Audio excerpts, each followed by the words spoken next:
जय हो सूर्यदेव भगवान। जय श्री कृष्णा।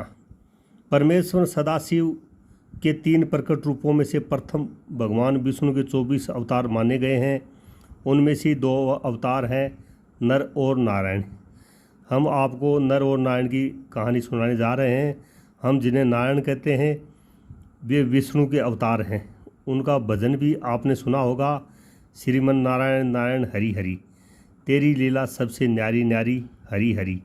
नर और नारायण की कहानी को जानना जरूरी है। यहाँ उनके जीवन की कहानी नहीं बल्कि संक्षिप्त परिचय दिया जा रहा है।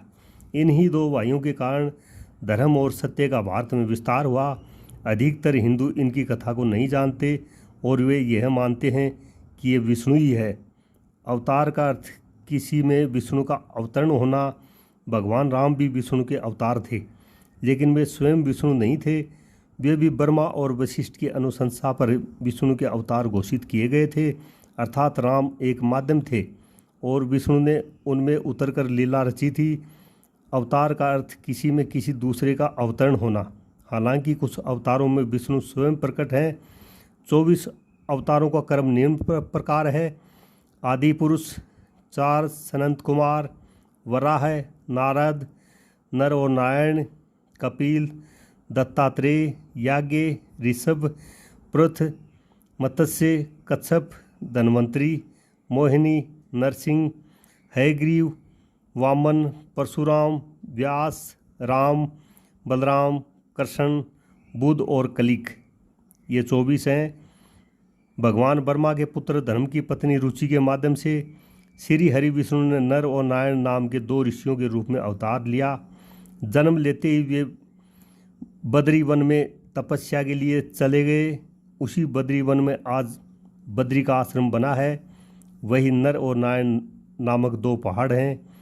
वहीं पास के केदारनाथ का पवित्र शिवलिंग है, जिसे नर और नारायण से मिलकर ही स्थापित किया है। यह लगभग 8000 ईसा पूर्व की बात है। नर और नारायण की तपस्या से ही संसार में सुख और शांति का विस्तार हुआ। आज भी केदारनाथ और बद्री का आश्रम में भगवान नर नारायण निरंतर तपस्या में रत रहते हैं। इन्होंने ही द्वापर में श्री कृष्ण और अर्जुन के रूप में अवतार लेकर लीला रची थी। लीला का अर्थ नाटक नहीं होता है।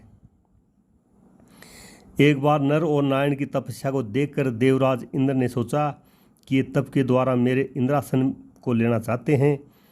ऐसे सोचकर इंद्र ने उनकी तपस्या को भंग करने के लिए कामदेव, वसंत तथा अप्सराओं को भेजा। उन्होंने जाकर भगवान नर नारायण को अपनी नाना प्रकार की कलाओं के द्वारा तपस्या भंग करने का प्रयास किया, किंतु उनके ऊपर कामदेव तथा उसके सहयोगियों का कोई प्रभाव नहीं पड़ा। कामदेव, वसंत तथा अप्सराएं सांप के भय से थरथर कांपने लगे।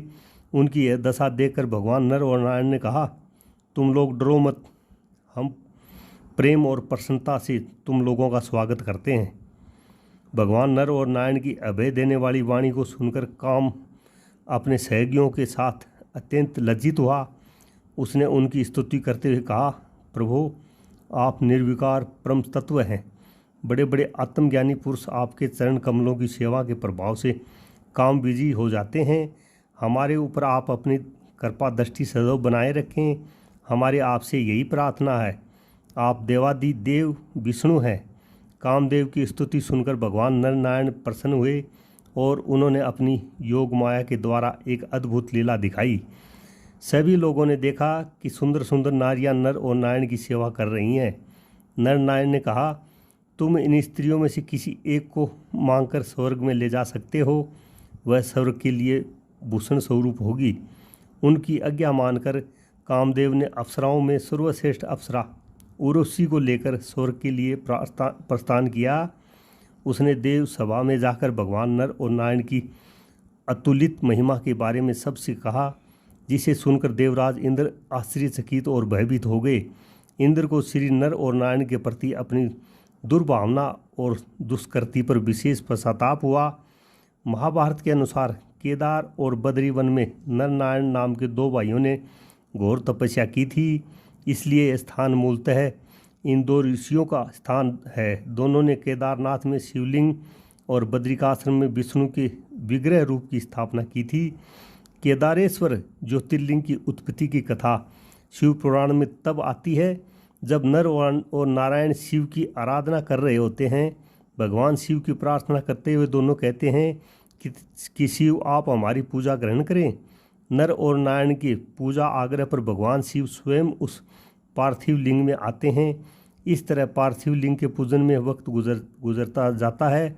एक दिन भगवान शिव खुश होते हैं और नर व नारायण के सामने प्रकट होकर कहते हैं कि वो उनकी आराधना से बेहद खुश हैं, इसलिए वर मांगो। नर और नारायण कहते हैं, हे प्रभु, अगर आप प्रसन्न हैं तो लोक कल्याण के कुछ कीजिए। भगवान शिव कहते हैं कि कहो, क्या कहना चाहते हो। इस पर नर और नारायण कहते हैं कि जिस पार्थिव लिंग में हमने पूजा आपकी की है, उस लिंग में आप स्वयं निवास कीजिए ताकि आपके दर्शन मात्र से लोगों का कष्ट दूर हो जाए। दोनों भाइयों के अनुरोध से भगवान शिव और प्रसन्न हो जाते हैं और केदारनाथ के इस तीर्थ में केदारेश्वर ज्योतिर्लिंग के रूप में निवास करने लगते हैं। इस तरह केदारेश्वर ज्योतिर्लिंग की उत्पत्ति होती है। महाभारत के अनुसार पाप से मुक्त होने के बाद केदारेश्वर की स्थिति ज्योतिर्लिंग के आसपास मंदिर का निर्माण पांडवों ने अपने हाथों से किया था। बाद में इसका दोबारा निर्माण आदि शंकराचार्य ने करवाया था।